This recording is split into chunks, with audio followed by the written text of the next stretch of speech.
नमस्कार मु केपी रोजेलिन आपण समस्त को मो चैनल रे स्वागत जनाऊँगी। आज मु आपण समस्त इलिशी माछर गोटे सुंदर एवं टेस्टी रेसिपीटे नहीं आसी जहाँ मु इलिशी माछ को न भाजी कंचा ऑथेंटिक वे रे प्रिपरेशन करी कंचा इलिशी बेसर। मो भिडियोटी को शेष पर्यंत देखंतु एवं बहुत कम समय रे इलिशी रे यही यूनिक रेसिपीटी सियोर थरे ट्राई करंतु कंचा इलिशी बेसर। तेबे चलंतु प्रोसीडियर विषय जानिबा।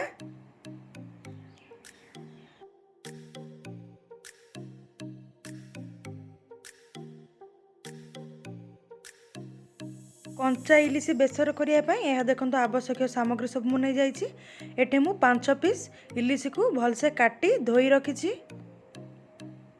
ता सहित पेस्ट बनवाई येलो मस्टार्ड, ब्लैक मस्टार्ड, पोस्त, रसुण एवं कंचा लंका को नहीं भिजई देछि ताकु मु पेस्ट करनेबी। सोरिष तेल नहीं, लुण नहीं, हलदी नहीं, लंका गुंड नहीं, एठी किछि कला जीरा नहीं, 4-5 कोला रसुण नहीं, भृषंग पत्र नहीं, कंचा लंका नहीं। तेबे चलते प्रस्तुत करिबा कंचा सोरिष इलिशी।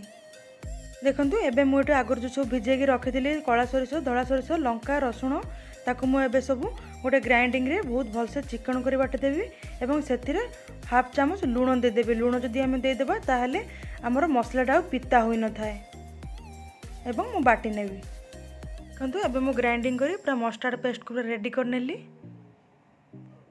एबे मु इलिशी माछ किछि नेछि सेतरे मु लुण हळदी देई ताको भलसे माखी ताको बर्तमान 5 मिनिट साइड करी रखी देबी।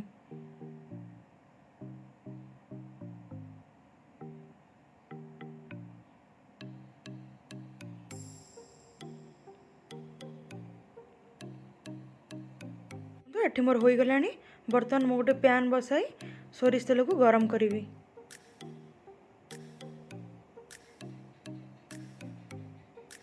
तेल एठी गरम हो गलानी।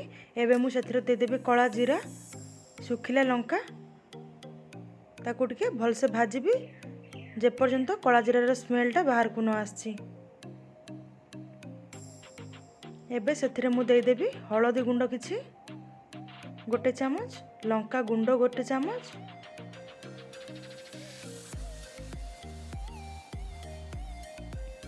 भलसे टिके गोळेई नेबी।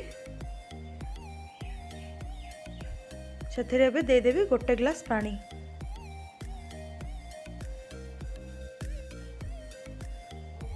एबे पानी टिके फुटिया पाई मु ताको 5 मिनिट बर्तमान कवर कर देबी। 5 मिनिट पर देखंतु पानी पूरा बहुत भलसे फुटी गलानी। एबे सेथिरे आगरु जो मु हळदी लुण गोळेकी रखिली इलिशी माछर पीस एबे मु सेई पैन ले पूरा केयरफुली दे देबी।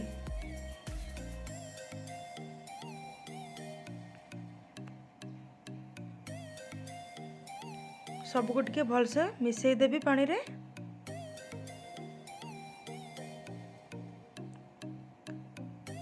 सेथिरे मु एबे दे देबी 2-3 चामच मस्टार्ड पेस्ट।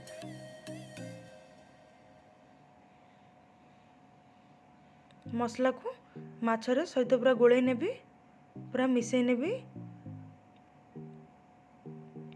एबे सेथिरे मु दे देबी 2-3टी कंचा लंका एवं भृषंग पत्रर गोटे डाल मु नेछि आउ किछि रसुण। रसुणटा निहाती ऐड करेंगे, बहुत भल फ्लेवर दे थाए। एवं ताको बर्तमान कवर कर देबी 5 मिनिट पई। 5 मिनिट पर देखंतु मु कवर खोलिली। इलिशी माछ गोटे साइड पूरा सिझी गलानी। मु ताको तार अपोजिट साइड को एमती लेउटै देबी। इलिशी माछ कुक होगा बेसी समय लगी न थाए यदि आम कंचा प्रस्तुत करती। सब माछ को मुझे तार अपोजिट साइड को लेटेबी।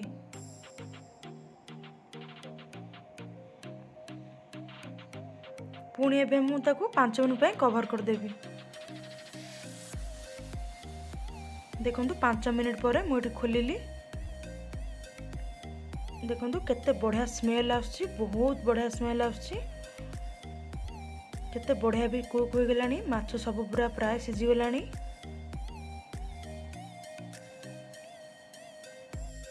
देखंतु एटी कंचा इलिशी माछ मोर पूरा पूरी भाबे कुक हो गलानी। मु एबे आउ कभर करी कुक करिबिनी बस हाई फ्लेम रे टिके पानी सुखिया पर्यंत ताको कुक करनेमी।